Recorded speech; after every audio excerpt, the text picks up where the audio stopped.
We'll continue. I'm privileged to ask Dr. Orna Berry to come on stage. Orna has a long history both as an entrepreneur, as former chief scientist of the Ministry of Economics and Trade in Israel, chair and active in the VC community in various companies, VP at Dell EMC globally. And in the context of the session that we're having here today, Orna is chairing the committee, as Itzik mentioned at the beginning, the committee forming the National Quantum Initiative for Israel, which is in the works, and she will tell us about that. Please.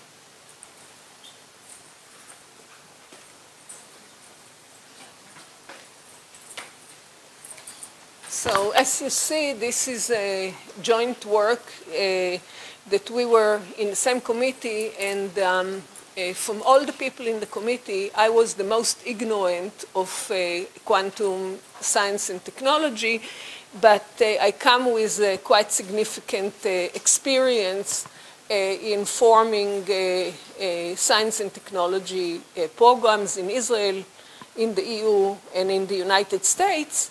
So I took on myself to put order in order to give a stage for each one of the research authorities and to look at what is in between. So I want to refer for 1 second to the interference that you mentioned and the level of parallelism that was mentioned as well, because some 40 years ago, I was dealing with asynchronous computing and speed up.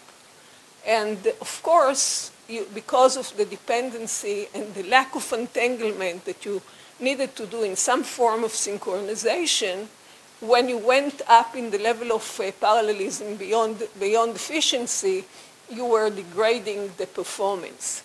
So Tal, who is a physicist, is laughing at my simplistic view as a computer scientist, but the fact of the matter is that we are looking for many, many years to accelerate computations, and we understand problem dependency, we understand synchronization, and it comes beautifully now that physics and computer science come together with many other disciplines.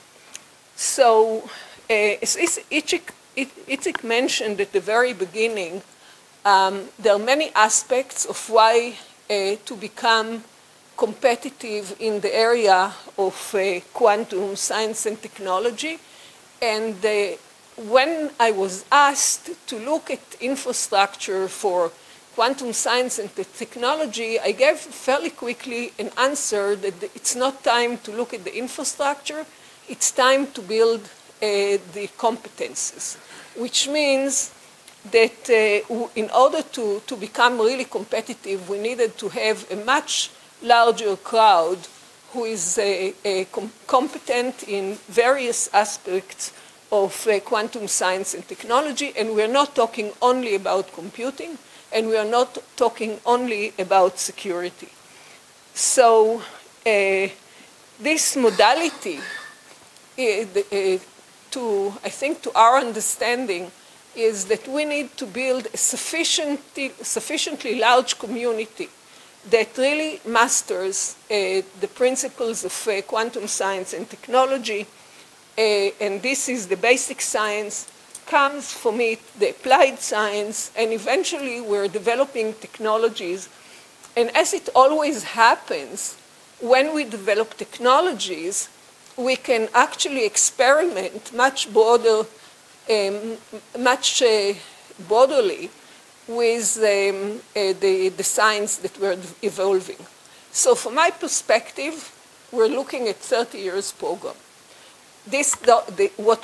What I'm presenting is the first 5 years in this program. And as we all heard here today, full quantum computing, for example, is expected. Some people expect it in 15 years, other people expect it in 50 years, but there are so many problems that you need to solve in order to have massive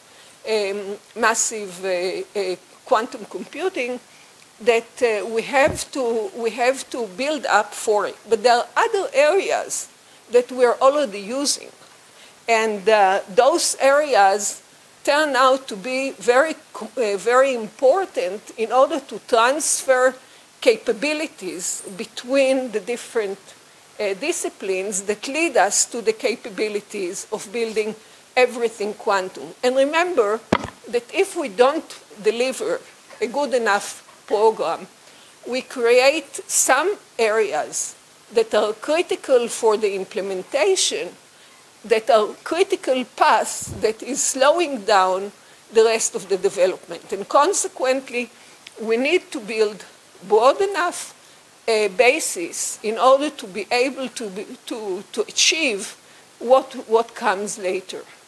So if we look, for example, let's say that I'm coming at the end of the day from the industry and from the application side. So if we look at imaging, for example, and we look at sensors, and we look at MRI as an example. Today, any MRI test is $800, costs $800, even if it's on one part of the body.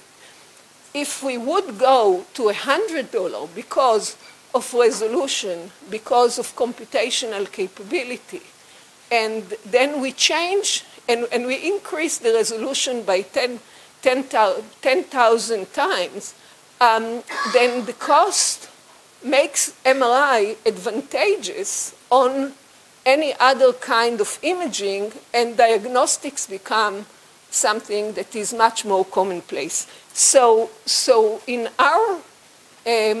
our expectation, we should look at different disciplines that are actually evolving and are already giving results that are very important. So if we look at finance, it was mentioned here.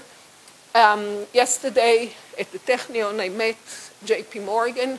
JP Morgan were coming to Israel and very disappointed that quantum key distribution has not yet emerged for broad use. And people they understand that this will change their ability to deal with crypto systems, their ability to do transfer of funds without concern of funds being stolen, and they're very surprised that it's not yet there. But what they don't read into it, they don't read into what level of computing involves a quantum key distribution. So many applications are waiting for the next generation, not to talk about Moore's law and not to talk about the development of any infrastructure for semiconductors and such. So some of the promises, and that is about intelligent systems, that we know that the resolution of quantum computing, which is not only a linear speed up on conventional computing, it's quite different in its nature and its inner capacity of simulating systems. So the whole future of artificial intelligence, for example, is given a chance to modify itself and to give a much different granularity of the information that is being given. So further to that is materials and drugs and other subjects. And when we're looking at what is the type of science that needs to be much more controlled or predictive, so superposition, for example, is absolutely today difficult to implement because of temperatures and because of the probabilities. And what we saw earlier is the interference is something that can lead us up to a better performance or down to a worse performance when we're using this kind of interaction.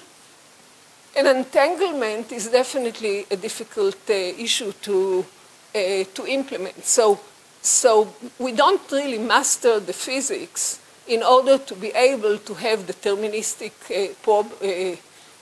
computers or the deterministic systems in general. And we need to do further research, but we know what the target goals are in the different disciplines.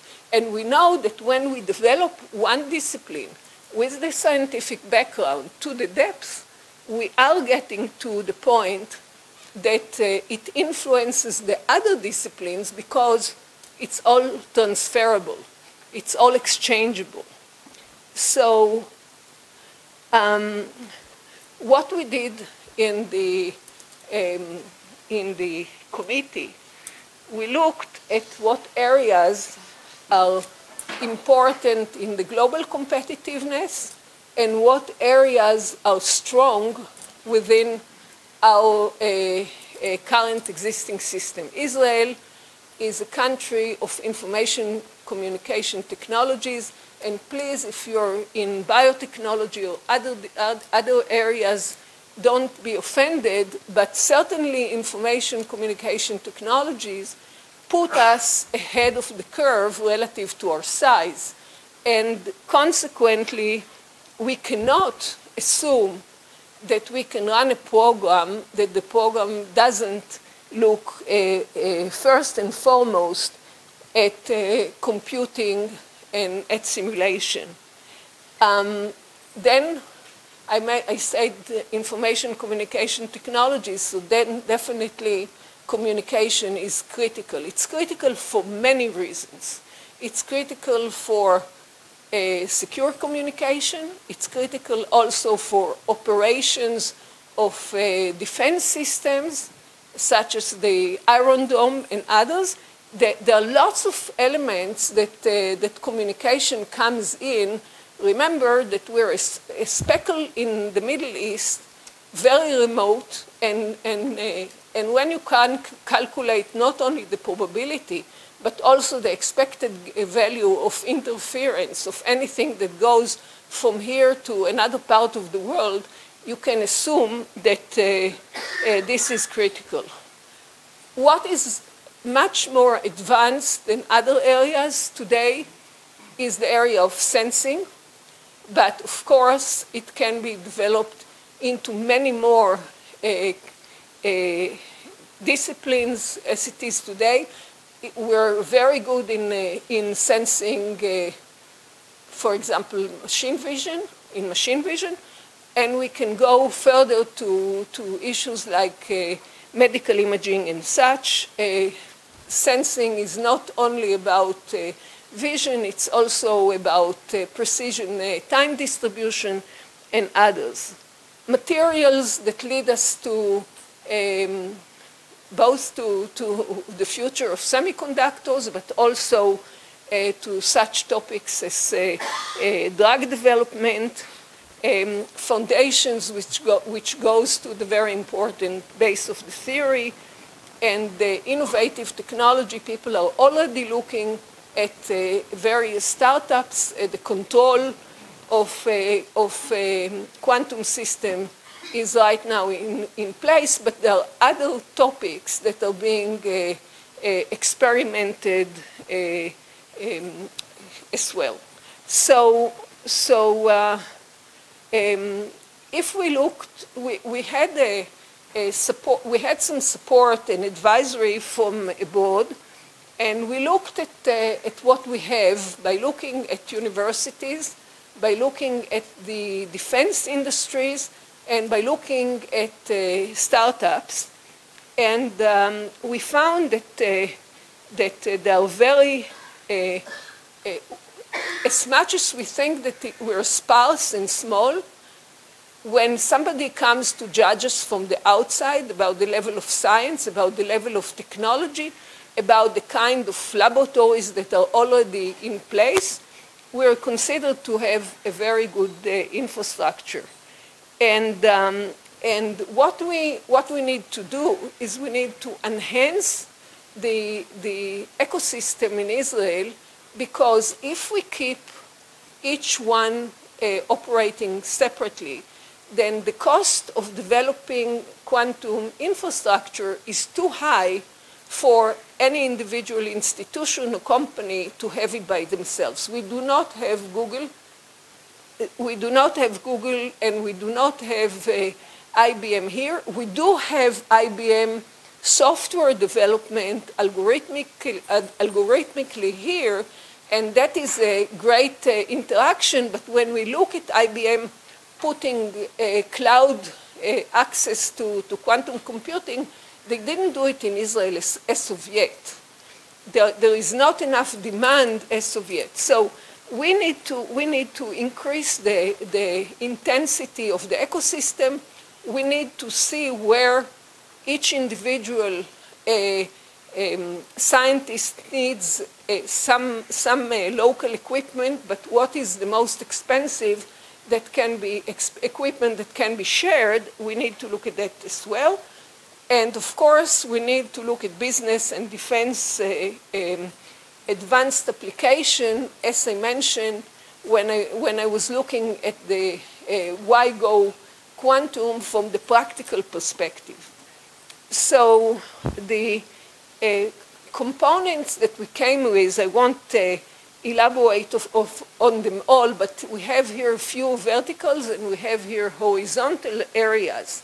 And the first and foremost, and this applies very significantly to academia, is the human capital. And because of the lack of maturity in the market as of now for quantum science and technology, then the initial infrastructure goes to academic common equipment infrastructure. Now, if you think about those elements, and you remember the pyramids that I drew at the beginning, you will see that basic science comes first. We want to have a strong community of scientists.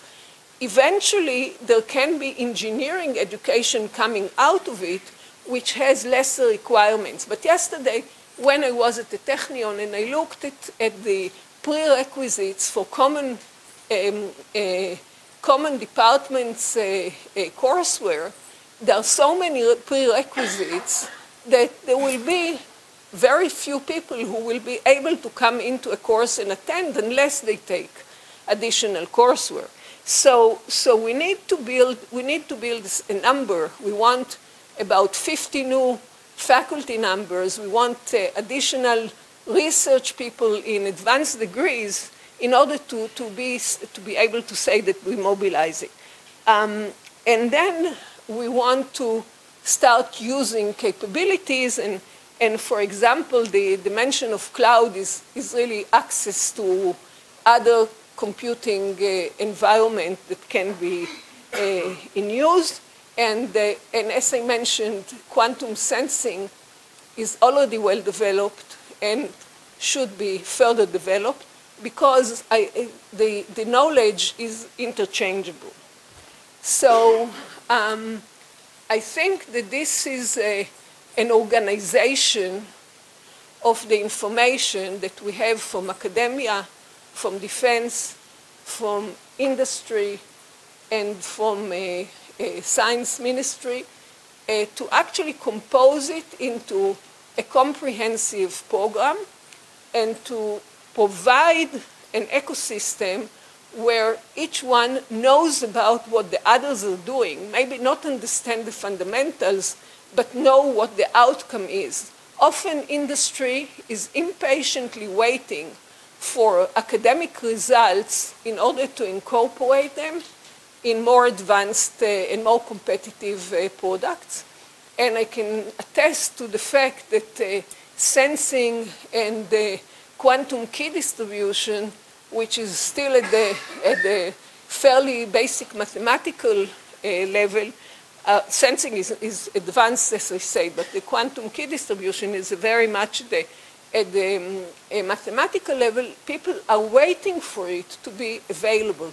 And the JP Morgan conversation that I had yesterday was clear that they came to Israel assuming that in Israel there are miracles and there is no advanced know-how.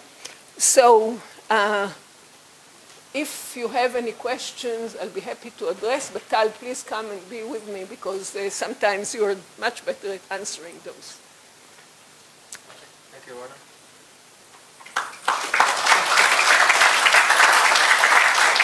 Any questions? Go ahead. Just one. Are there any simulation application that actually plays much better using quantum computing in the way you're trying to be very pluridisciplinary and try to see areas where you could have more value with quantum, say for example in stock market evaluation or in smart cities, understanding what's going on? Or in medicine or in drug development or a variety of chemical processes, absolutely. So, yes. And the question is what type of problem actually fits the best, or what type of business problem? You want to answer? No, just stand by the mic. When did you answer? No, I missed the question. The question was about what type of simulations are better. Look, until today, you do not have a good model of weather simulation, for example. Until today, you do not have really the ability to do a chemical process not in the lab. By simulating the actual inner behavior of the molecule or the atom level. So the nature of simulation that you can address is quite different than what you just think in digital terms. In even all the health information that you have, today you think about digital modeling, which is synthetic to some degree because you're trying to put something of a model, but it doesn't really reflect the actual material that you're talking about, and consequently, or the actual body that you're talking about. And the expectation is that you can model much richer nature phenomena. Aside from finance, and aside from security, and aside from massively parallel computing that is, because of the entanglement, can go broader, and my friends in physics always laugh that I am simplistic, but yes, I am a computer scientist. Do you believe Israel currently has any relative advantage in the quantum research? Yeah, so as Orna said, one area that Israel is strong in, both in academic standards like citations, H-index, stuff like that, and also in industrial achievements is quantum sensing. That is atomic clock, magnetic sensing, other types of sensors. So we're already there.